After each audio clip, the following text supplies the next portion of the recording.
Sharknado is kind of something you have to experience, you know. It's fun. It's a fun aspect of the film to see these people doing things, like the Today Show people, doing things you would never expect them to be doing in a movie. And we have to be honest, we've been begging to do this show. Still need to do the live like we've been doing it. Yeah. There was one that came through the air, hurling through the air, and on top of, who was it? I don't remember. It ate swallowed the yeah. person whole. That's when we knew we wanted to be on Sharknado. First it was Matt, and Al got in it. Yeah, they have no talent. Zero. Oh my gosh, we got to do this. I know. 1, 2, 3. I mean, what's right before us as we come up here? I've never gotten more response to anything in my 20-something-year career at the Today Show than Sharknado 2. We now resume our regularly scheduled programming. I don't want to say it's petty, but Savannah actually wanted us to be killed off at the end of Sharknado 2 so that we couldn't appear in Sharknado 3. It seemed right. It seemed for the story arc. You know, it's been great working with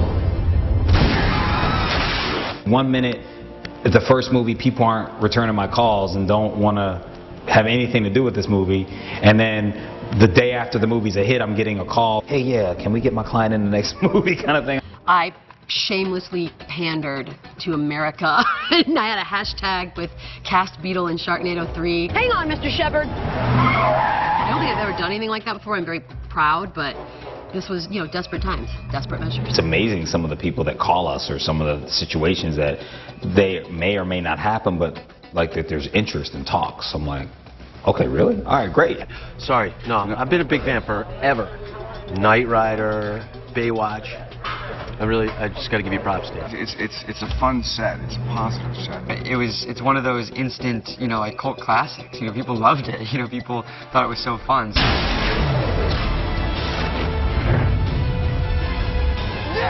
As soon as my kids told me, you've got to see Sharknado 2, which I did. They said, go to Netflix. I did. I watched it. I actually thought it was really cute. It reminded me of the spoof movies like Airplane.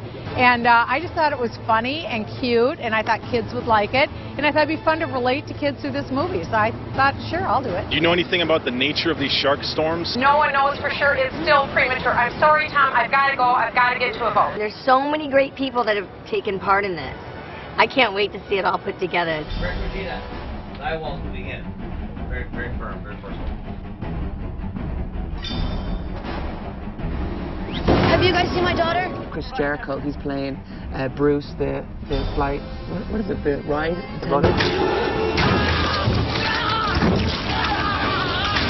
If I have one goal in my professional career with all the things that I have done, now being in Sharknado 3 is definitely the nadir of all of them. Nobody's attacks my house. Oh, by the way, you're playing the President of the United States. I'm like, done. And it was easy.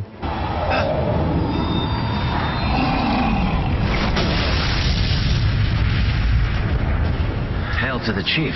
2, 3, shut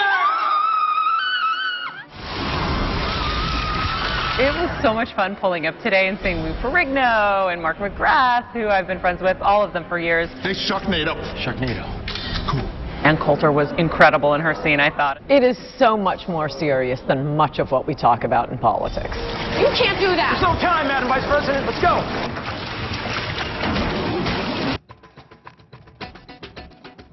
What are you looking at? A lot of times, like Jerry Springer, I think we wrote something for him, and then we got on set and just reworked it and simplified it and made that happen. Please, here, take my picture. Please, take my picture. You can't stop the movie for the cameo. So a lot of times we'll write more stuff than's actually in the final movie, because you can't just suddenly have Jerry Springer having this whole subplot when the storm's coming and the Sharknado's coming. So it becomes, hey, take a picture, blah, blah, and it gets eaten. There's no time for this. You have to get out of here. Nova, come on! The way when you were a little kid and you're like, oh my God, it's snowing, and you call everyone up, it's snowing, it's snowing.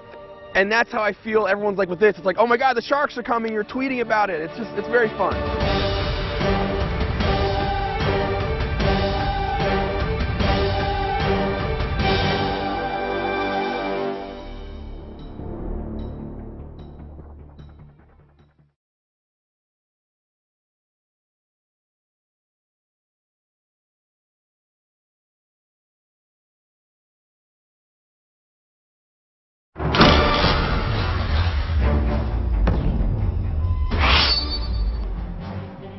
everyone knows it's not the best visual effects in the world. But in the time frame that we have, I think it is the best visual effects in the world. How many shots did we do? I mean, we did, I don't know, to say we 500 shots in the second one, including in last. what period of time? And in a period of 3 weeks. Yeah. With 9 people. Yeah. I mean, that's insane. As each Sharknado film has gone along, we really tried to up the game as far as the look of both the sharks, the water, all of the elements. We re-rendered a lot of very new stuff, especially for Sharknado 3. And the first one actually had more to do with water effects than Sharknado's, I believe. Well, we had the one tornado effect that you guys had done for some prior film, and as it happened, it was a really good-looking element. We use that one constantly. It's appeared in all 3 Sharknado films, less prominently in 3 because we finally started making our own custom stuff. But 1 and 2, it's pretty much the same Sharknado tornado element scattered throughout both films. There's only so many things a shark's going to do when it's falling. I mean, it's just going to be flipping or flipping this way or that way. There's only so much animation you can do. So for the third one especially, we're just pulling a lot of those animations from the first 2 movies. Some of the shots, the more iconic shots in the movie, weren't designed, they sort of grew. There's a shot where you see a man lying on the ground and the sharks are attacking him, and then a hammerhead just falls on his face and squishes him. And in the script and the way it was photographed, it was staged as he was supposed to be gnawed. Each limb was supposed to be getting attacked by a shark, and he was supposed to have his legs and his arms all chewed on by sharks simultaneously, and you're supposed to go, oh wow, it really sucks to be that guy. The thing is, the artist who was animating it, one, was stressed out with a huge number of shots and no time, and said, this is just super complicated, I don't have time for this. Ah, the hell of it. So, on his own, he just took the hammerhead and dropped it on the guy and said, we'll just see what happens in dailies. And of course, everyone saw it and said, that's awesome! And he just went, that's how I roll. And the shot was approved, and it's now one of the iconic Sharknado shots. The second one, you guys upped the game even more by adding more specific sharks. In this film, actually, we've done some sharks that, in some instances, don't look like sharks. One of them looks like an eel, and everybody says, well, what's the eel doing in there? It's like, that is an actual shark. We're trying to broaden the horizons of the show, and, you know, for 4, maybe we'll do some newer sharks of one sort or another. One of the great things on the third movie is that we started a lot earlier in picking shots and picking sequences. We did a lot of storyboards this time. Timothy Hopkins did a lot of animatics and storyboards of these sequences, so then I could show them what I was thinking of, and I had the plates, and when we needed to send second unit off, it's like, we need this plate of this doing this. I kind of knew what some of these sequences were, and then I would talk with him, and then, you know, we would brainstorm a little bit, and he would come up, hey, what if we did this or that, you know, and he would come up with some really interesting things. Imagine there's a shark on a roller coaster.